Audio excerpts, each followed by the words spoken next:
Hi friends, welcome back to my YouTube channel Shubha monologues. Friends, ಇದು ನನ್ನ weight loss ಜರ್ನಿಯ day 35ನ video ಆಗಿರುತ್ತೆ. ಹಾಗಾಗಿ ಫ್ರೆಂಡ್ಸ್, ಬೆಳಿಗ್ಗೆ ಎದ್ದು ಎಕ್ಸಸೈಸ್ನ ಮಾಡಿಕೊಂಡು ನೆಕ್ಸ್ಟ್ ವಾಕಿಗೆ ಹೋಗೋಣ ಅಂತ ಅಂದ್ಕೊಂಡಿದ್ದೀನಿ.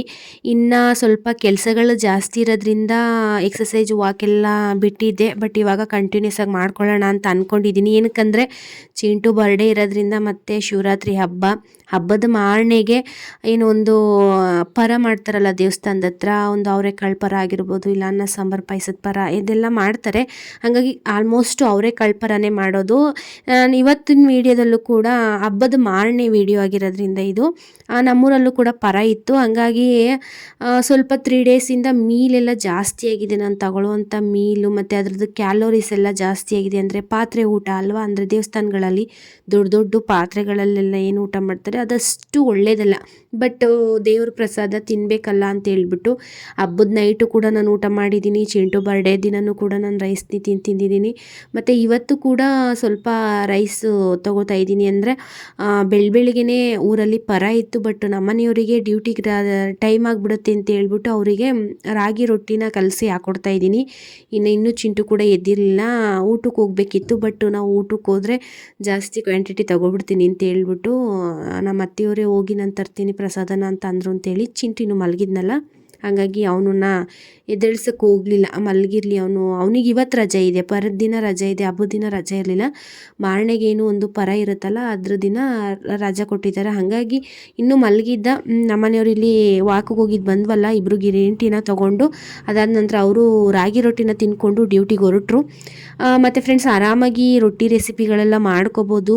ನಾನು ನೆಕ್ಸ್ಟು ಸ್ಟೆಪ್ ಬೈ ಸ್ಟೆಪ್ಪು ಯಾವ ರೀತಿ ಏನು ಅಂತ ಡೀಟೇಲಾಗಿ ಹೇಳೋಣ ಅಂತ ಅಂದ್ಕೊಂಡಿದ್ದೀನಿ. ಕೆಲವೊಬ್ಬರು ಇನ್ನೂ ಡೀಟೇಲಾಗಿ ಹೇಳಿ ಬರೀ ತಿನ್ನೋದು ಮತ್ತು ಬಡಿಸ್ಕೊಳ್ಳೋದು ಇಷ್ಟನ್ನು ಮಾತ್ರ ತೋರಿಸ್ತೀರ ವೀಡಿಯೋಸ್ಗಳಲ್ಲಿ ಅಂತ ಕಮೆಂಟ್ಸ್ ಮಾಡ್ತಾಯಿದ್ದಾರೆ. ನನಗೂ ಕೂಡ ಅವಕಾಶ ಕೊಡಿ ಪ್ಲೀಸ್. ನಾನು ಈ ಒಂದು ಯೂಟ್ಯೂಬ್ ಚಾನಲ್ನ ಸ್ಟಾರ್ಟ್ ಮಾಡಿ ಜಸ್ಟ್ ಇವಾಗ ಸ್ಟಾರ್ಟ್ ಮಾಡ್ಕೊಂಡಿರೋದು. ಹಾಗಾಗಿ ನನಗೂ ಕೂಡ ಟೈಮ್ ಬೇಕು, ನಾನು ಕೂಡ ಅಡ್ಜಸ್ಟ್ ಆಗಬೇಕಲ್ವಾ, ಎಲ್ಲನೂ ಹೊಸ್ದಾಗಿ ಕಲಿತಾ ಇರೋದು ನಾನು. ಹಾಗಾಗಿ ಟೈಮ್ ಬೇಕು ನನಗೂ. ಇನ್ನು ಫ್ರೆಂಡ್ಸ್, ಇಲ್ಲಿ ಚಿಂಟು ಬೆಳಗ್ಗೆ ಎದ್ದು ನಾನು ಮನೆ ಒರೆಸ್ಕೊಟ್ಟೆ. ಅವನು ದೀಪನ ಹಚ್ತಾ ಇದ್ದಾನೆ. ಅಂದರೆ ಇದು ಗುರುವಾರದ್ದು ವಿಡಿಯೋ ಆಗಿರೋದ್ರಿಂದ ಅವನು ಗುರುವಾರ ವಾರ ಮಾಡಬೇಕಲ್ಲ, ಹಾಗಾಗಿ ದೀಪನ ಹಚ್ತಾ ಇದ್ದಾನೆ. ಮತ್ತು ಅವನು ಕೂಡ ನಾನು ಟೆಂಪಲ್ಗೆ ಹೋಗಲ್ಲ ಅಂತ ಹೇಳ್ದೆ ಅಂದ್ಬಿಟ್ಟು ನಮ್ಮ ಅತ್ತೆಯವರೇನೆ ಊಟ ಎಲ್ಲ ತೊಗೊಂಡು ಬಂದರು. ದೇವಸ್ಥಾನದಿಂದ ಬಾಕ್ಸ್ ತೊಗೊಂಡೋಗಿ ಹಾಕಿಸ್ಕೊಂಡು ಬಂದರು. ಫ್ರೆಂಡ್ಸ್, ನಾನು ಇಲ್ಲಿ ಒಂದು ಚೀಟ್ ಮೀಲ್ ಅನ್ನೋದಕ್ಕಿಂತ ಒಂದು ದೇವರ ಪ್ರಸಾದ ಚಿಂಟು ಬರ್ಡೇ ಸ್ಪೆಷಲ್ ಊಟ ಎಲ್ಲನೂ ಮಾಡಿದ್ದೀನಿ. ಹಾಗಾಗಿ ನನ್ನ ವೆಯ್ಟ್ ಜಾಸ್ತಿ ಆಗಿದೆ ಅಂತ ನನಗೇ ಅನ್ನಿಸ್ತಾ ಇದೆ. ಹಾಗಾಗಿ ನಾನು ವೆಯ್ಟ್ ಚೆಕ್ ಮಾಡ್ಕೊಳ್ಳೋಕೆ ಹೋಗಿಲ್ಲ. ನನಗೆ ಸ್ವಲ್ಪ ಭಯ, ವೆಯ್ಟ್ ಗೇನ್ ಆಗಿಬಿಟ್ರೆ ನನಗೆ ಫೀಲ್ ಆಗುತ್ತೆ ಮತ್ತು ಬೇಜಾರಾಗುತ್ತೆ. ಇಷ್ಟು ಕಷ್ಟ ಬಿದ್ದು 5 kg ವೆಯ್ಟ್ ಲಾಸ್ ಮಾಡಿದ್ದೀನಲ್ಲ, ಇನ್ನು ಜಾಸ್ತಿ ಆಗಿಬಿಡ್ತು ಅಂದರೆ ನನಗೂ ಕೂಡ ಫೀಲ್ ಆಗುತ್ತೆ. ಅಂದರೆ ಜಾಸ್ತಿ ಅಂದರೆ ತುಂಬ ಏನಲ್ಲ, ಒಂದು ಅರ್ಧ kg 3/4 kg ಡಿಫ್ರೆನ್ಸ್ ತೋರಿಸ್ತೆ. ಹಾಗಾಗಿ ಆ ಅರ್ಧ kg 3/4 kg ಡಿಫ್ರೆನ್ಸ್ ತೋರಿಸುತ್ತಲ್ಲ, ಅದಕ್ಕೋಸ್ಕರ ನಾನೊಂದು ವೆಯ್ಟ್ ಚೆಕ್ ಮಾಡೋದು ಬೇಡ. ನಾನು ಮುಂಚೆ ವೆಯ್ಟ್ ಲಾಸ್ ಒಂದು ಪ್ಲ್ಯಾನಿಂಗ್ನಲ್ಲಿ ಇದ್ದಾಗ ಈ ರೀತಿ ಆಗ್ತಿತ್ತು, ಹಿಂದೆ ಮುಂದೆ ಆಗ್ತಿತ್ತು. ಅವಾಗ ಸ್ವಲ್ಪ ಡಿಸಪಾಯಿಂಟು ಕೂಡ ಆಗ್ತಿತ್ತು, ವೆಯ್ಟ್ ಲಾಸ್ ಮಾಡಿಕೊಂಡು ಇಷ್ಟು ಏನು ಇದಾಗ್ತಾ ಇದೆಯಲ್ಲ ಅಂತ. ಹಾಗೇನು ಏನು ಮಾಡೋಕ್ಕಾಗಲ್ಲ. ಈಗ ಏನೋ ಒಂದು ಫಂಕ್ಷನ್ ಇರುತ್ತೆ, ಹೋಗಲೇಬೇಕಿರುತ್ತೆ, ಅಲ್ಲಿ ಊಟ ಮಾಡಲೇಬೇಕಿರುತ್ತೆ, ಮತ್ತು ಒಂದು ಹಬ್ಬ ಇರುತ್ತೆ, ಒಂದು ದೇವ್ರ ಪ್ರಸಾದ ಇರುತ್ತೆ. ಜಾಸ್ತಿ ಕ್ವಾಂಟಿಟಿ ತೊಗೊಳ್ದಿದ್ರು ನಾವು ಸ್ವಲ್ಪ ಕ್ವಾಂಟಿಟಿ ತೊಗೊಂಡ್ರು ಆ ಒಂದು ಏನೋ ಒಂದು ವೆಯ್ಟಲ್ಲಿ ವೇರಿಯೇಷನ್ ಬಂದೇ ಬರುತ್ತೆ. ನಮಗೆ ಆಲ್ಮೋಸ್ಟು ಬರಲ್ಲ ಅಂತ ಹೇಳೋಕ್ಕಾಗೋದೇ ಇಲ್ಲ, ಬಂದೇ ಬರುತ್ತೆ. ಹಾಗಾಗಿ ನಾನು ಏನು ಮಾಡಿದ್ದೀನಿ ಅಂದರೆ ಇನ್ನೊಂದು 2-3 ಡೇಸು ಮುಂದೆ ಹೋಗಿ ಅದಾದಮೇಲೆ ವೆಯ್ಟ್ ಚೆಕ್ ಮಾಡ್ಕೊಳ್ಳೋಣ ಅಂತ ಹೇಳ್ಬಿಟ್ಟು ನಾನು ಏನೋ ಒಂದು 7 ಡೇಸ್ ಕಂಪ್ಲೀಟ್ ಆದಮೇಲೆ ಡೇ 8ಗೆ ನಾನು ವೆಯ್ಟ್ ಚೆಕ್ ಮಾಡ್ತಿದ್ದೆ. ಇವಾಗಿನಿಂದ ಡೇ 10 ಕಂಪ್ಲೀಟ್ ಆಗಬೇಕು, ಅದಾದಮೇಲೆ ನಾನು ವೆಯ್ಟ್ ಚೆಕ್ ಮಾಡ್ಕೊಳ್ಳೋಣ ಅಂತ ಅಂದ್ಕೊಂಡಿದ್ದೀನಿ. ಇನ್ನು ನೋಡ್ತಾ ಇರ್ಬೋದು, ದೇವಸ್ಥಾನದ ಸಾಂಬಾರು, ಸ್ವಲ್ಪ ಪಾಯಸ ಎಲ್ಲನೂ ತಂದಿದ್ರು. ಹಾಗಾಗಿ ಬೆಳಗ್ಗೆ ಊಟ ಇರೋದ್ರಿಂದ ಒಂದು 8 ಗಂಟೆಗೆಲ್ಲ ಊಟನೇ ಕೊಡ್ತಾಯಿದ್ರು. ನಾವು ಕೂಡ ಊಟಕ್ಕೆ ಹೋಗ್ಬೇಕಿತ್ತು, ಬಟ್ ಊಟಕ್ಕೆ ಹೋಗಲಿಲ್ಲ. ಯಾಕಂದರೆ ಜಾಸ್ತಿ ತಿಂದುಬಿಟ್ರೆ ದೇವಸ್ಥಾನದ ಹತ್ರ ಹೋದರೆ ಸ್ವಲ್ಪನೇ ತಿನ್ನಬೇಕು ಅಂತ ಅನ್ಸಲ್ಲ. ಇನ್ನು ದೇವಸ್ಥಾನದ ಸಾಂಬಾರು ಅಂತ ಅಂದರೆ ಹೇಳೋದೇ ಬೇಡ, ಸ್ವಲ್ಪ ಜಾಸ್ತಿನೇ ತಿನ್ನಬೇಕು ಅಂತ ಅನಿಸುತ್ತೆ ಅನ್ನೋ ಭಯದಲ್ಲೇ ನಾನು ಹೋಗಲಿಲ್ಲ. ಅದಾದಮೇಲೆ ನಾನೇನು ನನ್ನ ಬೆಳಗಿನ ಗ್ರೀನ್ ಜ್ಯೂಸ್ ಇರುತ್ತೆ, ಅಂದರೆ ಡೆಟಾಕ್ಸ್ ವಾಟರ್ ಇರುತ್ತೆ, ಅದನ್ನು ತೊಗೊಂಡೆ. ಅದಕ್ಕೂ ಮುಂಚೆ ಏನು ದ್ರಾಕ್ಷಿ ನೀರಿತ್ತು, ಅದನ್ನು ಕೂಡ ತೊಗೊಂಡೆ. ಇದಾದಮೇಲೆ ಚಿಂಟುಗೆ ಊಟ ಮಾಡಿಸ್ಬೇಕಿತ್ತಲ್ಲ, ಆ ಟೈಮಲ್ಲಿ 1-2 ತುತ್ತು ರೈಸ್ನ ತಿಂದಿಲ್ಲ ಅಂತೇನು ಹೇಳಲ್ಲ, 1-2 ತುತ್ತು ರೈಸ್ನ ತಿಂದೆ. ನಾನೇನು ಒಂದು ರಾಗಿ ಗಂಜಿನ ಮಾಡ್ಕೊತಿದ್ದೆ, ಅದ್ರ ಬದಲಿಗೆ ದೇವಸ್ಥಾನದಿಂದ ಪಾಯಸ ಕೊಟ್ಟಿದ್ರಲ್ಲ, ಪ್ರಸಾದದ ರೂಪದಲ್ಲಿ ತೊಗೊಳ್ಳೋಣ ಅಂತೇಳ್ಬಿಟ್ಟು 1 ಲೋಟ ಪಾಯಸನೂ ಕೂಡ ಕುಡ್ದಿದ್ದೀನಿ. ಅದಕ್ಕೆ ಕ್ಯಾಲೋರೀಸ್ ಎಲ್ಲ ಜಾಸ್ತಿ ಆಗಿದೆ ಅಂತೇಳಿ ವೆಯ್ಟ್ ಚೆಕ್ ಮಾಡ್ಕೊಳ್ಳೋಕೆ ಹೋಗಲಿಲ್ಲ. ಒಂದು ಸೆಂಟಿಮೆಂಟು, ಇನ್ನೊಂದು ಅಟ್ಯಾಚ್ಮೆಂಟು, ದೇವ್ರ ಪ್ರಸಾದ ಅನ್ನೋದು ತುಂಬಾ ಆಸೆ. ಅಂದರೆ ಅಯ್ಯೋ ಇವಾಗಿನ ವೆಯ್ಟ್ ಲಾಸ್ ಮಾಡ್ಕೋಬೇಕಾ, ಎಲ್ಲ ಎಷ್ಟು ಚೆನ್ನಾಗಿರುತ್ತೆ ಊಟಗಳೆಲ್ಲ, ಎಲ್ಲ ಹೋಗಿ ಊಟ ಮಾಡ್ಕೊಂಡು ಬರ್ಬೋದಿತ್ತಲ್ಲ ಅನ್ನೋ ಫೀಲು ಕಾಡ್ತಾ ಇರುತ್ತೆ. ಹಾಗಾಗಿ ಸ್ವಲ್ಪನಾದರೂ ತೊಗೊಳ್ಳೋಣ ಅಂತ ಹೇಳ್ಬಿಟ್ಟು ತೊಗೊಂಡಿದ್ದೀನಿ. ತಪ್ಪೇನಿಲ್ಲ ಸ್ವಲ್ಪ ತೊಗೊಂಡ್ರು, ಅಂದರೆ ವೆಯ್ಟ್ ವೇರಿಯೇಷನ್ ತೋರಿಸುತ್ತೆ ಹೊರತು ಬಟ್ ನಿಮ್ಮ ಒಂದು ಏನು ಆರೋಗ್ಯಕ್ಕೆ ಯಾವುದೇ ರೀತಿಯ ಡಿಫ್ರೆನ್ಸ್ ಆಗಲ್ಲ. ಹಾಗಾಗಿ ವೆಯ್ಟ್ ಬಗ್ಗೆ ಬಿಡಿ, ಒಂದು 2 ಡೇಸ್ 3 ಡೇಸ್ ಈ ರೀತಿ ಮಾಡಿಕೊಂಡ್ರೂ ಏನೂ ತೊಂದರೆ ಇಲ್ಲ. ಹಾಗಾಗಿ ನಾನು ಸ್ವಲ್ಪ ವೆಯ್ಟ್ನ ಅದಾದಮೇಲೆ ಚೆಕ್ ಮಾಡೋಣ ಅಂತ ಹೇಳ್ಬಿಟ್ಟು, ಇನ್ನು ಮಧ್ಯಾಹ್ನಕ್ಕೆ ಅದೇ ಸಾಂಬಾರು ಎಲ್ಲ ಇತ್ತು.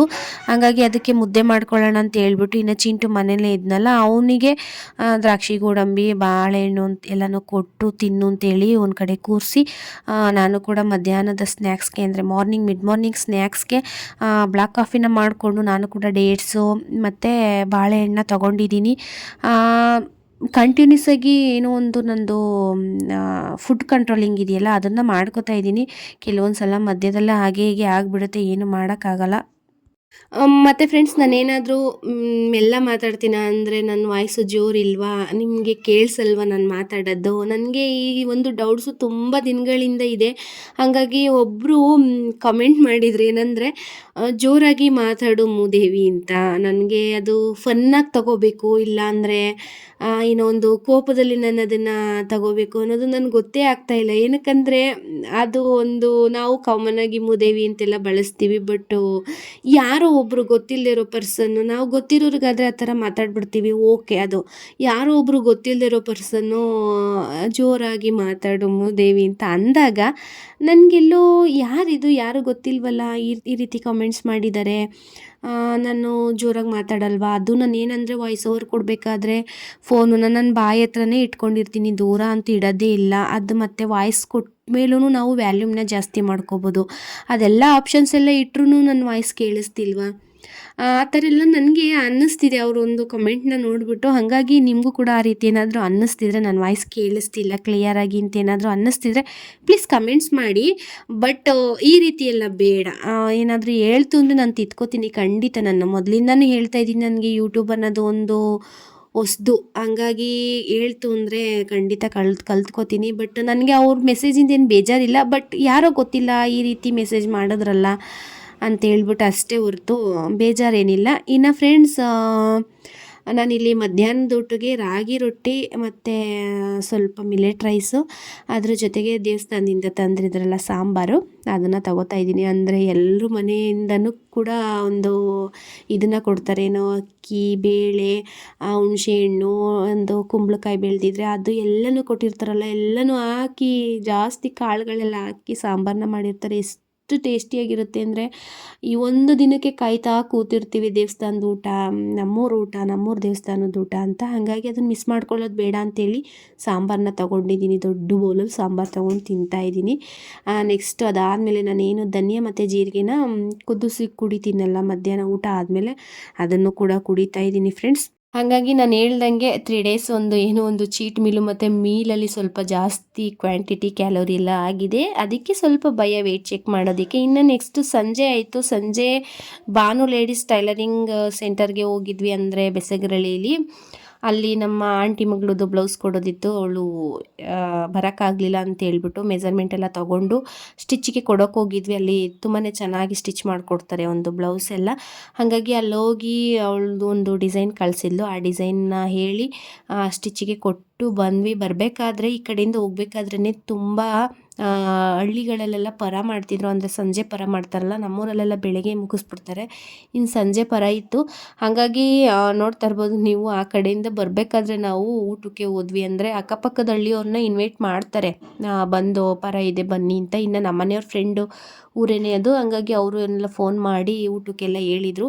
ಅಲ್ಲಿ ಅವರೆಕಾಳು ಮತ್ತು ಮುದ್ದೆ, ರೈಸು, ಸ್ವಲ್ಪ ಅವರೆಕಾಳು, ಚೂರು ಮುದ್ದೆ, ಒಂದು 4 ತುತ್ತು ರೈಸು, ಸಾಂಬಾರನ್ನ ತಿಂದ್ಕೊಂಡು ಲಾಸ್ಟಲ್ಲಿ ಪಾಯಸನೂ ಕೂಡ ಕುಡ್ಕೊಂಡು ಬಂದ್ವಿ. ಅಂದರೆ ತುಂಬ ಚೆನ್ನಾಗಿರುತ್ತೆ ಅವರೆಕಾಳು ಊಟ ಅಂತ ಹೇಳ್ಬಿಟ್ಟು ಹೋಗಿದ್ದು. ಹಾಗಾಗಿ 3 ಡೇಸ್ ಫುಲ್ಲು ಒನ್ ಟೈಮ್ ಆದರೂ ಹೊರಗಡೆ ಫುಡ್ಡು ತಿಂದೇ ಇದ್ದೀನಿ. ಹಾಗಾಗಿ ಅದೆಲ್ಲ ಪಾತ್ರೆ ಊಟ ಅಷ್ಟು ಒಳ್ಳೆಯದಲ್ಲ, ಬಟ್ ದೇವ್ರ ಪ್ರಸಾದ ಅನ್ನೋ ಒಂದು ಸೆಂಟಿಮೆಂಟಲ್ಲಿ ಊಟ ಮಾಡಿದ್ದೀನಿ. ಇನ್ನು ನೆಕ್ಸ್ಟ್ ಮನೆಗೆ ಬಂದು ಚಿಯಾ ಸೀಡ್ಸ್ ನೀರನ್ನ ಕುಡಿದು ತುಂಬಾ ನಿದ್ದೆ ಬರ್ತಿತ್ತು. ಹಾಗಾಗಿ ಸ್ವಲ್ಪ ಹೊಟ್ಟೆಗೆ ಜಾಸ್ತಿ ಊಟ ಬೀಳ್ತು ಅಂದರೆ ಚೆನ್ನಾಗಿ ನಿದ್ದೆ ಬರುತ್ತೆ. ಇನ್ನು ಬೆಳಿಗ್ಗೆ ಎಲ್ಲ ಎಕ್ಸಸೈಸ್ ಮಾಡ್ಕೊಂಡಿದ್ನಲ್ಲ, ಹಾಗಾಗಿ ನಿದ್ದೆನೂ ಕೂಡ ಬರ್ತಿತ್ತು. ಇನ್ನು ಫ್ರೆಂಡ್ಸ್, ಇಲ್ಲಿಗೆ ನಾನು ನನ್ನ ಡೇ 35ನ ವೆಯ್ಟ್ ಲಾಸ್ ವೀಡಿಯೋನ ಮುಗಿಸ್ಕೊತಾ ಇದ್ದೀನಿ. ಇನ್ನು ನಾನು ತುಂಬಾ ವೆಯ್ಟ್ ಲಾಸ್ ಮಾಡ್ಕೊಳ್ಳೋದಿದೆ, ಬಟ್ ಈ ಒಂದು 3 ಡೇಸ್ನ ನಾನು ಕನ್ಸಿಡರ್ ಮಾಡೋಕ್ಕೆ ಹೋಗ್ತಾಯಿಲ್ಲ. ಹಾಗಾಗಿ ನಾನು ವೆಯ್ಟ್ ಚೆಕ್ ಕೂಡ ಮಾಡೋಕ್ಕೆ ಹೋಗ್ತಾಯಿಲ್ಲ. ಸ್ವಲ್ಪ ಲೇಟಾಗಿ ವೆಯ್ಟ್ ಚೆಕ್ನ ಮಾಡ್ಕೋತೀನಿ. ನನಗೆ ಗೊತ್ತಾಗ್ಬಿಡುತ್ತೆ ವೆಯ್ಟ್ ಗೇನ್ ಆಗಿದ್ದೀನಿ ಇಲ್ಲ ಅನ್ನೋದು. ಹಾಗಾಗಿ ಇಲ್ಲಿವರೆಗೂ ಯಾರು ನನ್ನ ಒಂದು ವಿಡಿಯೋನ ನೋಡಿದ್ರೆ ಎಲ್ಲರೂ ಕೂಡ ಥ್ಯಾಂಕ್ಸ್ನ ತಿಳಿಸ್ತಾ, ಇನ್ನು ನಾಳಿನ ವಿಡಿಯೋದಲ್ಲಿ ಸಿಗೋಣ ಫ್ರೆಂಡ್ಸ್. ಬಾಯ್.